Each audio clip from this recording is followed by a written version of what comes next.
Hey everyone, and welcome back for another deep dive with us. Today, we're heading to the Himalayas to talk about Kedarnath, Oh, wow. one of the most important pilgrimage sites in Hinduism. I've always wanted to go. Yeah, me too. And it's in the news right now Ah. because, well, there's some debate, shall we say, about how accessible it should be. Oh, interesting. Yeah, so there's a couple of things going on. On the one hand, there have been some incidents recently that have kind of raised concerns about behavior and the image of the temple. Mm. And then on the other hand, there are these like huge infrastructure projects that are in the works that are designed to make it easier for way more people to get to Kedarnath. So it sounds like there are some pretty big questions about tradition versus progress and who gets to decide what happens at a place like this. Exactly. And that's what we're going to try to unpack today. So Yeah. to start, have you heard about this meeting that happened recently about managing the yatra? The pilgrim. Yeah. Exactly, the pilgrimage to Kedarnath. So apparently, there were some concerns raised about certain incidents that were seen as tarnishing the temple's image. Mm.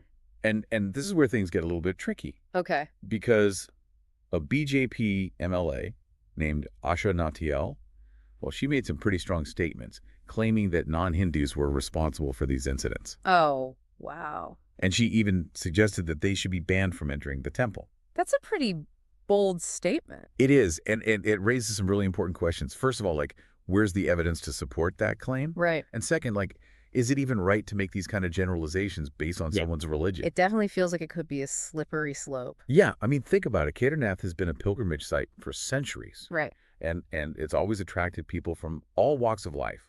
To suddenly say, well, only Hindus are allowed, that seems to go against the whole idea of what a sacred space should be. It does make you wonder, what are these spaces really meant to be? Are they places of spiritual openness or are they exclusive clubs? Right. And it gets even more complicated when you consider the other big development. We mentioned the infrastructure projects. Yeah. So the Indian government has just approved these two massive ropeway projects, one for Kedarnath and one for Hemkund Sahib, which is another really important pilgrimage site in the region. Wow, ropeways. That sounds pretty intense. They're huge. Yeah. The one for Kedarnath is going to be almost 13 kilometers long, and it's going to use this really cool technology called a tri-cable detachable gondola. A what? A tri-cable detachable gondola. I know it sounds complicated, but basically it means that these gondolas can carry a ton of people and they can move really quickly.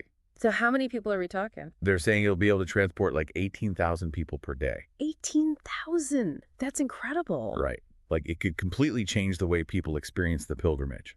Instead of taking days to trek through these really challenging mountain paths, they could get to the temple in just a few hours. I can see how that would be appealing to a lot of people, especially those who maybe aren't physically able to make the trek right now. Yeah, exactly. Yeah. Imagine older people or people with disabilities or families with young kids. Suddenly they could all experience Kedarnath in a way that just wasn't possible before. That's pretty amazing when you think about it. It is. But it also makes you wonder, will all of this modernization and ease of access, will it take away from the spiritual aspect of the pilgrimage? That's a really good question. It's like this whole situation with Kedarnath is this microcosm of this bigger global debate about how we balance tradition and progress. Totally.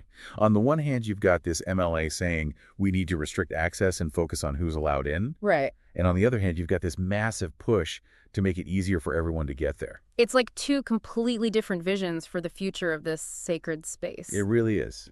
And it makes you think, what does it all mean? Where do we go from here? That is the million-dollar question, isn't it? It's like Kedarnath is at this crossroads, and the decisions that are made there could have ripple effects far beyond the Himalayas. I think you're right. It's about more than just one temple. It's about how we navigate the complexities of faith and tradition and progress in a world that's constantly changing. And how we ensure that these sacred spaces remain places of peace and unity, even amidst all the chaos. Exactly. Yeah. It's a lot to think about, but it's definitely a conversation worth having. Absolutely. And I'm glad we're having it here today. Me too. So let's dive in a little deeper, shall we? Let's do it. It really is kind of a microcosm, isn't it? This whole thing with Kedarnath. Yeah, I mean, this tension between tradition and progress It's definitely not limited to just one place. Not at all. It's something we're seeing play out all over the world, really. Like it's this constant push and pull. Yeah, and I think it's especially interesting when you're talking about these sacred spaces, Yeah. because they hold so much meaning for so many people, and any kind of change, even if it's supposed to be good, can be kind of controversial. Yeah, like even something like improving accessibility, which on the surface seems like a totally positive thing. Right, exactly. So, okay, let's talk a little bit more about these ropeway projects. Okay. We talked about how huge they are, but like, what are the actual ripple effects going to be? You know? Oh, and think about it. Who actually makes the journey to Kedarnath right now? Hmm. It's mainly people who are physically fit enough for the trek. Right. So older folks, people with disabilities, families with small kids, they often can't even attempt it. Yeah, you're not going to see too many strollers on those mountain paths. No, not really. But with these ropeways, suddenly it becomes a possibility for a lot more people. It's true. Like imagine a grandparent who always dreamed of going to Kedarnath but just couldn't physically do it. Yeah, Suddenly that dream could become a reality. that's a really beautiful way to think about it. And it could also change like the whole makeup of the pilgrims. Interesting. Yeah, you might see a way wider range of ages, backgrounds, physical abilities, and that could lead to a much more, diverse and rich atmosphere at the temple itself. Wow. It's amazing to think that something like a ropeway could have that kind of social impact. And let's not forget the safety aspect, you know? Oh, right. Those mountain paths, they can be really dangerous, especially during monsoon season. Yeah. There have been accidents, and the ropeways would offer a much safer way to travel. I bet that peace of mind would be huge for a lot of people. Especially when you're talking about a journey that's so spiritually significant. Totally. But of course, it's not all perfect, right? Well, yeah, I mean, there are definitely concerns about the environmental impact of these huge projects. Yeah, that's what I was thinking. Like, how do you even build something like that without messing up the natural beauty of the Himalayas? It's a big challenge for sure. It requires really careful planning and execution. Yeah, like what kinds of things? Well, environmental impact assessments, obviously, making sure they're using sustainable building practices, figuring out how to mitigate any potential harm. So it's not just about building the ropeway, it's about building it the right way. Exactly. And that's where the conversation needs to happen. There needs to be open dialogue between the developers and environmental experts, religious leaders, the local communities. Oh, yeah, the local communities. Mm. I'm curious, what do they think about all of this? That's a really good question. And honestly, it's one that often gets overlooked. Mm-hmm. On the one hand, these projects could bring a lot of economic benefits to the region. Right, like more tourism, more jobs. Exactly. But there are also concerns about exploitation, cultural commodification, the erosion of traditional ways of life. It's that same tension again, progress versus preservation. Yeah. And again, it's not about choosing one or the other. It's about finding that balance, figuring out how to integrate progress in a way that honors and respects what's already there. Yeah. Okay, so we've talked about accessibility, safety, the environment, the economic impact. What about the spiritual side of things? Right. Like, does making the pilgrimage easier somehow make it less meaningful? That's a question that people have been debating for centuries. It goes to the heart of what pilgrimage is all about. Some people might say that the physical hardships, the sacrifices you make along the way, that's part of the spiritual journey. Like it's a test of your devotion. Exactly.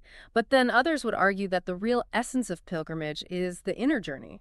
The transformation that happens regardless of the physical stuff. Right. And that journey can take many forms. So it's not a one-size-fits-all kind of thing. No, not at all. And I think that's the beauty of it. Pilgrimage is a deeply personal experience, and what matters most is the intention behind it, the sincerity of the person's heart. It's about the connection Yeah. with the divine, not just the physical journey. Exactly. And at the end of the day, I think that's what should be guiding our approach to all of these developments. Yeah. It's not about dictating how people should experience their faith. It's about creating opportunities for them to connect with something bigger than themselves Yeah. in whatever way feels meaningful to them. I love that. That's really well said. Yeah.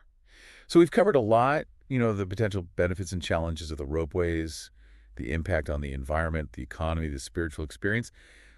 But there's one more piece of this that I think we need to talk about. Oh, really? What's that? Well, remember we talked about that MLA Asha Nautiyal and her statement about banning non-Hindus from the temple? Yeah.